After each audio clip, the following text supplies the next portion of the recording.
Deuteronomy 4. And now, O Israel, hearken unto the statutes and unto the ordinances, which I teach you, to do them, that ye may live and go in and possess the land which Jehovah the God of your fathers giveth you. Ye shall not add unto the word which I command you, neither shall ye diminish from it, that ye may keep the commandments of Jehovah your God, which I command you. Your eyes have seen what Jehovah did because of Baalpeor. For all the men that followed Baalpeor, Jehovah thy God hath destroyed them from the midst of thee. But ye that did cleave unto Jehovah your God are alive every one of you this day. Behold, I have taught you statutes and ordinances, even as Jehovah my God commanded me, that ye should do so in the midst of the land, whither ye go in to possess it. Keep therefore and do them, for this is your wisdom and your understanding in the sight of the peoples, that shall hear all these statutes, and say, Surely this great nation is a wise and understanding people.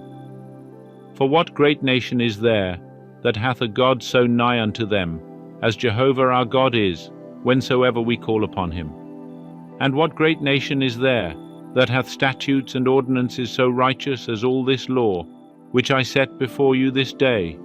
Only take heed to thyself, and keep thy soul diligently, lest thou forget the things which thine eyes saw, and lest they depart from thy heart all the days of thy life. But make them known unto thy children and thy children's children. The day that thou stoodest before Jehovah thy God in Horeb, when Jehovah said unto me, Assemble me the people, and I will make them hear my words, that they may learn to fear me all the days that they live upon the earth, and that they may teach their children. And ye came near, and stood under the mountain, and the mountain burned with fire unto the heart of heaven, with darkness, cloud, and thick darkness.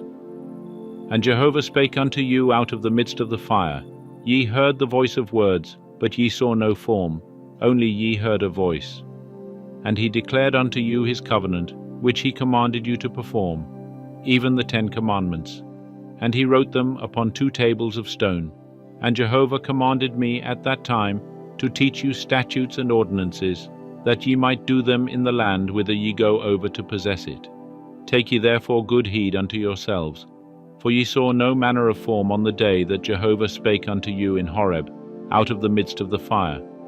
lest ye corrupt yourselves, and make you a graven image in the form of any figure,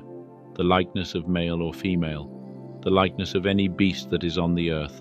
the likeness of any winged bird that flieth in the heavens, the likeness of anything that creepeth on the ground, the likeness of any fish that is in the water under the earth. And lest thou lift up thine eyes unto heaven, and when thou seest the sun and the moon and the stars, even all the host of heaven, thou be drawn away and worship them, and serve them, which Jehovah thy God hath allotted unto all the peoples under the whole heaven. But Jehovah hath taken you, and brought you forth out of the iron furnace, out of Egypt, to be unto him a people of inheritance, as at this day. Furthermore, Jehovah was angry with me for your sakes, and sware that I should not go over the Jordan, and that I should not go in unto that good land, which Jehovah thy God giveth thee for an inheritance, but I must die in this land. I must not go over the Jordan, but ye shall go over, and possess that good land. Take heed unto yourselves, lest ye forget the covenant of Jehovah your God, which he made with you, and make you a graven image in the form of anything which Jehovah thy God hath forbidden thee. For Jehovah thy God is a devouring fire, a jealous God. When thou shalt beget children, and children's children, and ye shall have been long in the land, and shall corrupt yourselves, and make a graven image in the form of anything, and shall do that which is evil in the sight of Jehovah thy God, to provoke him to anger, I call heaven and earth to witness against you this day, that ye shall soon utterly perish from off the land, whereunto ye go over the Jordan to possess it. Ye shall not prolong your days upon it, but shall utterly be destroyed. And Jehovah will scatter you among the peoples, and ye shall be left few in number among the nations, whither Jehovah shall lead you away.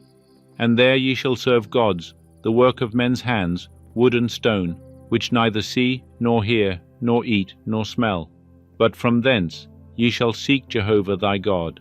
and thou shalt find him, when thou searchest after him with all thy heart and with all thy soul. When thou art in tribulation, and all these things are come upon thee, in the latter days, thou shalt return to Jehovah thy God, and hearken unto his voice, for Jehovah thy God is a merciful God. He will not fail thee, neither destroy thee, nor forget the covenant of thy fathers, which he sware unto them. For ask now of the days that are past, which were before thee, since the day that God created man upon the earth, and from the one end of heaven unto the other, whether there hath been any such thing as this great thing is, or hath been heard like it. Did ever a people hear the voice of God speaking out of the midst of the fire, as thou hast heard, and live? Or hath God essayed to go and take him a nation from the midst of another nation, by trials, by signs, and by wonders, and by war, and by a mighty hand, and by an outstretched arm, and by great terrors, according to all that Jehovah your God did for you in Egypt before your eyes?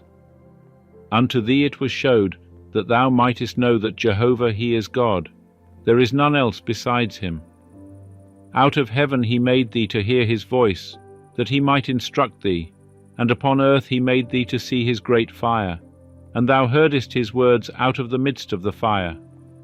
And because he loved thy fathers, therefore he chose their seed after them, and brought thee out with his presence, with his great power, out of Egypt, to drive out nations from before thee greater and mightier than thou, to bring thee in, to give thee their land for an inheritance, as at this day. Know therefore this day, and lay it to thy heart, that Jehovah he is God in heaven above and upon the earth beneath, there is none else. And thou shalt keep his statutes and his commandments, which I command thee this day, that it may go well with thee, and with thy children after thee, and that thou mayest prolong thy days in the land which Jehovah thy God giveth thee forever. Then Moses set apart 3 cities beyond the Jordan toward the sunrising, that the manslayer might flee thither, that slayeth his neighbor unawares, and hated him not in time past, and that fleeing unto one of these cities he might live, namely Bezer in the wilderness, in the plain country, for the Reubenites, and Ramoth in Gilead, for the Gadites, and Golan in Bashan, for the Manassites. And this is the law which Moses set before the children of Israel. These are the testimonies, and the statutes, and the ordinances, which Moses spake unto the children of Israel, when they came forth out of Egypt, beyond the Jordan, in the valley over against Beth Peor, in the land of Sihon king of the Amorites, who dwelt at Heshbon, whom Moses and the children of Israel smote, when they came forth out of Egypt. And they took his land in possession, and the land of Og king of Bashan, the 2 kings of the Amorites, who were beyond the Jordan toward the sunrising, from Aroer, which is on the edge of the valley of the Arnon, even unto Mount Sinai, the same is Hermon, and all the Arabah beyond the Jordan eastward, even unto the sea of the Arabah, under the slopes of Pisgah,